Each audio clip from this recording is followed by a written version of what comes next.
Citoyennes, citoyens, bonjour. Aujourd'hui, nous allons découvrir une théorie audacieuse pour expliquer l'inflation cosmique, le bref instant après le Big Bang qui a vu l'univers croître de manière extrême. On parlera ensuite de nucléaire spatial, notamment sur la Lune, et de projets de plus en plus nombreux en Europe pour aller et revenir de l'orbite. Allez, c'est parti, générique.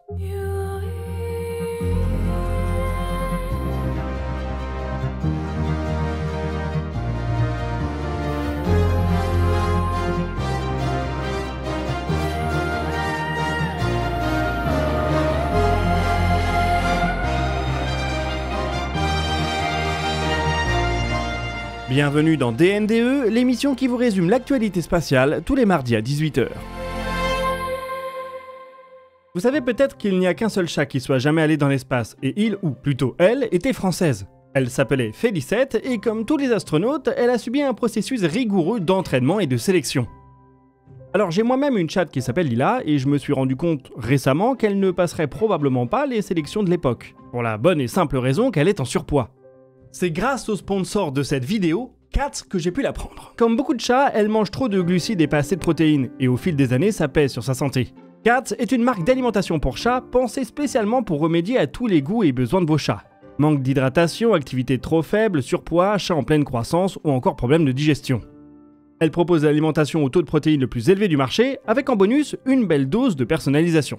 Katz vous propose en effet de remplir un questionnaire avec à la clé un plan d'alimentation spécifique pour le profil de votre chat. Les recettes ont été créées par un nutritionniste et vétérinaire. Elles permettent d'apporter facilement à votre matou préféré une alimentation mixte avec des croquettes sèches et de l'alimentation humide, pâté, effiloché, mousse, etc. Katz, c'est également un suivi et plein de conseils pour vous, son propriétaire. Vous aurez ainsi accès à une courbe de poids personnalisée, à des webinaires et à des lives animés par des nutritionnistes et comportementalistes. Pour vous lancer, vous pouvez commencer par remplir le questionnaire qui vous proposera de profiter d'un kit d'essai de 2 semaines pour voir si votre chat adopte son nouveau menu. Après ça, vous pouvez souscrire à un système de livraison tous les mois ou les 2 mois avec la quantité nécessaire pour votre chat. Et bien sûr, c'est sans engagement et résiliable à tout moment. Vous pouvez profiter de 70% de réduction et la livraison offerte sur le kit d'essai grâce au code HUGO. Et si ça vous intéresse, je vous invite à suivre le lien qui est en description. Nous, on retourne aux actualités spatiales. Lorsque l'on regarde le ciel dans n'importe quelle direction, on voit à peu près la même chose. Des étoiles, des galaxies lointaines, et à plus grande échelle, des amas de galaxies. Cela nous paraît naturel, mais ce n'est pas si simple que ça. Il aurait aussi été possible qu'une région donnée de l'univers observable déborde de galaxies, et que dans la direction opposée, on ne voit que du vide.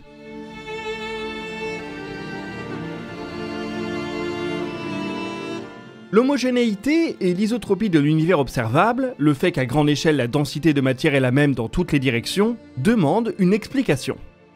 Dans le modèle du Big Bang, cette explication c'est l'inflation cosmique.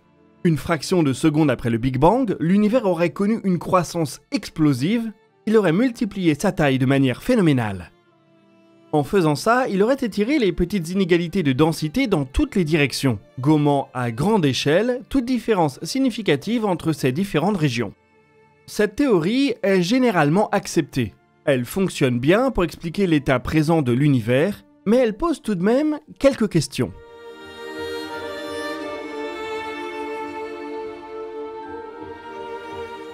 La plus centrale, c'est qu'il faut trouver un mécanisme pour cette période d'inflation.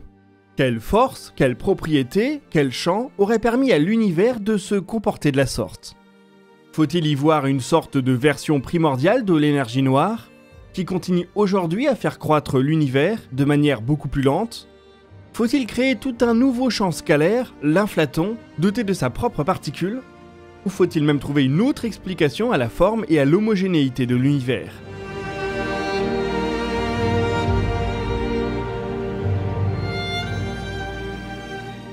Le modèle de l'inflation est pour le moment le plus en vogue, mais certains le trouvent un peu gênant. On invente tout un champ sans aucune preuve observationnelle pour expliquer une toute petite partie de l'histoire de l'univers. C'est très spéculatif et certains cosmologistes aimeraient bien s'en passer. C'est justement une telle tentative théorique qui va nous intéresser aujourd'hui. Une équipe d'astrophysiciens propose ainsi de faire reposer le mécanisme de l'inflation entièrement sur les ondes gravitationnelles. Ils modélisent ainsi une sorte de soupe primordiale d'ondes gravitationnelles, un état de l'espace-temps qui lui permet d'entrer spontanément en inflation. C'est ce qu'on appelle un état de Sitter, où l'univers devient un peu comme un ballon qui se gonfle tout seul, de manière accélérée. Dans cet état, les ondes gravitationnelles de l'univers primordial peuvent également expliquer les petites irrégularités de densité qui vont donner toute sa structure à l'univers. Ce sont leurs oscillations aléatoires qui vont déboucher sur cette répartition de la matière, jusqu'à ce que l'inflation les fige à grande échelle. Le gros avantage d'un tel modèle, c'est qu'il n'y a pas besoin d'un mécanisme supplémentaire, pas d'inflaton. On peut expliquer toute cette période de l'histoire de l'univers juste avec la relativité générale et la mécanique quantique. On retombe donc sur des bases bien connues.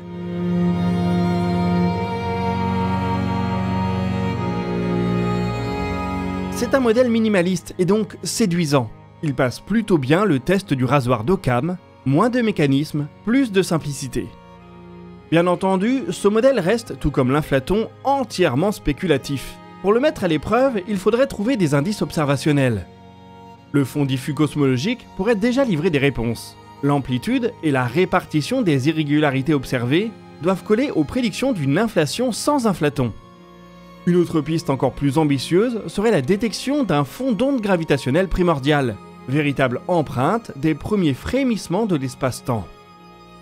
Mais il faudra sans doute patienter 1 ou 2 décennies, le temps que nos instruments gagnent la sensibilité nécessaire. Sur le plan théorique, il faudrait confirmer qu'un état de Sitter, le mode qui permet à une soupe primordiale d'ondes gravitationnelles d'entrer spontanément dans une phase de croissance extrême, serait suffisamment stable pour expliquer toute l'inflation cosmique. Si toutefois cette piste se confirme, elle pourrait bouleverser notre vision de l'histoire de l'univers tout entière. Ce dernier posséderait tout ce dont il a besoin via la relativité générale et la mécanique quantique. Paradoxalement, ce serait en même temps un bouleversement et une confirmation de la solidité des bases de la physique actuelle. La cosmologie des ondes gravitationnelles est encore une science toute jeune. Cela ne fait qu'une dizaine d'années qu'on a la confirmation que ces dernières existent. Des instruments toujours plus sensibles, comme LISA, vont entrer en service au cours des années qui viennent. Ils pourront peut-être nous aider à éclairer cette partie fascinante de l'histoire de l'univers.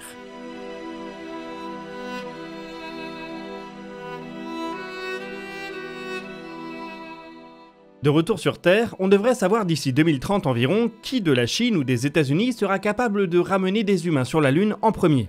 On a discuté la semaine dernière des progrès chinois qui sont indéniables.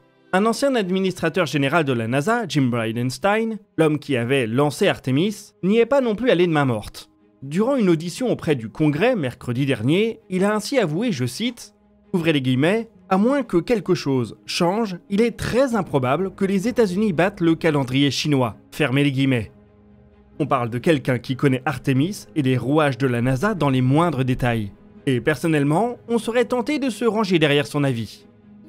Le programme américain est tout simplement trop complexe, trop dispersé, trop exposé aux changements de vent politique pour avoir sa chance face au programme chinois, lesquels bénéficient d'une vision beaucoup plus simple et d'un cadre beaucoup plus stable. Le nouvel administrateur intérimaire de la NASA, Shane Duffy, ne l'entend évidemment pas de cette oreille. Il a ainsi exprimé son outrage face à de telles remarques et a réaffirmé sa conviction que les Américains seraient de nouveau les premiers sur la Lune ce siècle aussi. La mission Artemis 2 doit avoir lieu l'année prochaine et elle devrait amener des Américains autour de notre satellite, ce qui n'a pas été fait depuis la fin du programme Apollo. Cela pourrait donner l'impression d'un leadership américain toujours en place. C'est quand on regarde ce qui doit se passer juste après qu'on doit comprendre le pessimiste de Bridenstine. Malgré les progrès évidents du Starship lors de son dernier vol, ce dernier est encore très loin de pouvoir se poser sur la Lune. Même chose pour le Blue Moon Mark II, l'autre atterrisseur habité d'Artemis. On a franchement du mal à concevoir comment tout ce petit monde pourrait être prêt en quelques années.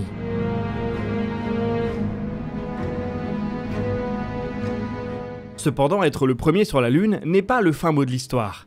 Là où les Américains peuvent retrouver leur optimisme légendaire, c'est qu'ils débarqueront peut-être plus tard, mais avec beaucoup plus de capacités. Et pour exploiter ces dernières, on voit de plus en plus de projets se dessiner aux États-Unis et chez leurs alliés. Et oui, aller sur la Lune c'est bien, mais encore faut-il avoir quelque chose à y faire. Malheureusement, il n'y a rien qu'on puisse trouver sur notre satellite qui ne soit pas beaucoup plus accessible et donc bien moins cher sur Terre. Enfin si, il y a bien une ressource. Si vous êtes fan de science-fiction, vous devez la connaître, c'est l'hélium 3. En théorie, l'hélium 3 doit permettre des cycles de fusion nucléaire plus efficaces et moins générateurs de déchets. On ne maîtrise pas encore la fusion nucléaire pour des applications énergétiques civiles. Mais si ce moment vient un jour, alors l'hélium 3 lunaire pourrait intéresser bien du monde. L'isotope peut être produit sur Terre via la désintégration naturelle du tritium. Ça prend énormément de temps et d'expertise. 1 kg d'hélium 3 terrestre coûte ainsi aujourd'hui près de 20 millions de dollars. Là, on commence à se dire qu'on a peut-être une ressource qui vaut le coup d'être ramenée de la Lune. Notre satellite est en effet recouvert de cet isotope qui a été déposé par le vent solaire. Il n'est proportionnellement pas en grande quantité, mais beaucoup plus abondant que sur Terre. Une start-up américaine, Interlune, a donc décidé de se lancer dans la bataille. Il travaille sur une architecture de minage et de raffinage avec l'ambition de produire la première mine lunaire rentable. L'opération est très difficile, il faut récolter des tonnes de régolithes, en extraire les gaz, et isoler la petite fraction de ces gaz qui est bel et bien de l'hélium 3. Il faut ensuite trouver un moyen de le ramener sur Terre. Jusqu'ici, même à 20 millions le kilo, c'est une entreprise impossible. Mais si le Starship tient toutes ses promesses, notamment grâce à Artemis, déployer des charges lourdes sur la Lune et ramener du fret sur Terre n'est plus si aberrant. C'est en tout cas un des rares cas d'économie lunaire qui aurait un sens.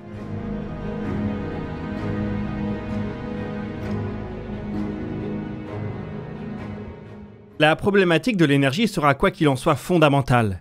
Pour extraire les gaz de tonnes de régolithes, il va falloir du courant. Et de ce côté, c'est la NASA qui pourrait venir à la rescousse. Malgré ces baisses de budget, l'agence est toujours déterminée à amener l'énergie nucléaire, par la fission cette fois-ci, sur notre satellite. On vous a souvent parlé du démonstrateur Kilopower et du programme qui en découle, Surface Fission Power. Celui-ci vise à développer et à déployer des réacteurs nucléaires de quelques dizaines de kilowatts dans l'espace et sur notre satellite. La bonne nouvelle, c'est que c'est un des rares programmes qui semble préservé voire accéléré par Shin Duffy et la nouvelle direction de l'agence. Le 5 août, le nouvel administrateur intérimaire de la NASA a ainsi affirmé qu'il y aurait un réacteur nucléaire sur notre satellite avant 2030. Comme on vient d'en discuter, ça peut être vu comme un signe des ambitions américaines sur la Lune. Avec le Starship et de l'énergie nucléaire, ils arriveraient plus tard que la Chine, mais ils auraient les moyens d'alimenter une base à la surface. Et peut-être une certaine exploitation des ressources locales, que ce soit l'hélium 3 ou autre chose. Un réacteur nucléaire pourrait même éventuellement être déposé sur la Lune avant les premiers équipages, en prévision de l'arrivée de ceux-ci, ou pour soutenir des applications particulièrement énergivores.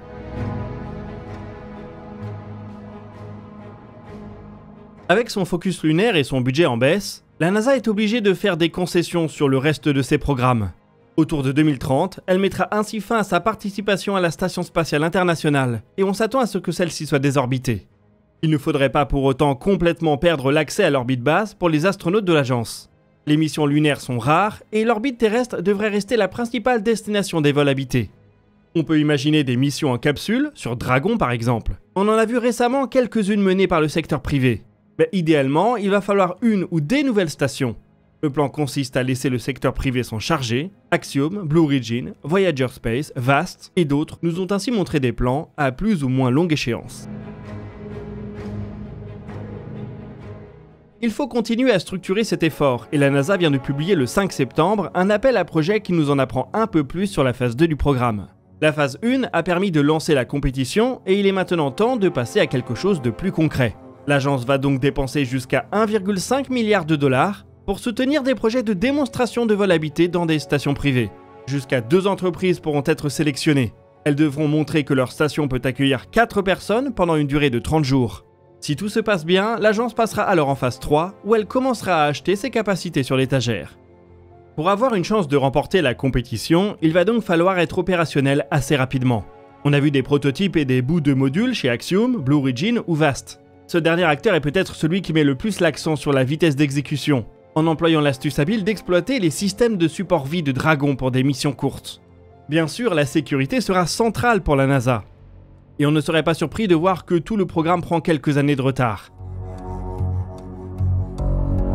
Ce qui pourrait signifier un gap important entre la fin de la Station Spatiale Internationale et le début de cette nouvelle génération. C'est d'ailleurs peut-être le calcul que font de nombreuses entreprises européennes. Aujourd'hui, pour faire des expériences en orbite, il faut aller sur l'ISS. Mais on peut aussi imaginer des vaisseaux plus petits, non habités, qui passent quelques jours, semaines ou mois en orbite pour faire des expériences, avant de revenir sur Terre. C'est le modèle de Varda Space aux États-Unis et celui d'Atmos en Europe. À ces acteurs, on peut également ajouter les Espagnols d'Orbital Paradigm. Ils travaillent depuis 2023 sur une petite capsule capable d'envoyer jusqu'à 120 kg en orbite et de les ramener sur Terre. Ils ont développé rapidement un premier prototype à échelle réduite qui a été produit pour moins d'1 million d'euros. Il devrait décoller d'ici la fin de l'année. La semaine dernière, ils ont annoncé qu'ils avaient trouvé 3 clients pour ce vol. Parmi ceux-ci, on note les Français d'Alatir qui travaillent sur de la robotique orbitale. Ils veulent mettre au point un laboratoire entièrement robotisé et qui permettrait donc de mener des expériences sans équipage. Le produit parfait si le successeur de l'ISS tarde à se manifester, ou si ses capacités sont difficilement accessibles à l'Europe pour une raison ou une autre. On a donc là plusieurs noms en Europe qui vont pouvoir prendre en partie le relais de l'ISS. Pas pour le vol habité, mais peut-être pour des capacités suffisantes pour continuer à faire avancer la recherche en microgravité quand les regards seront tournés vers la Lune.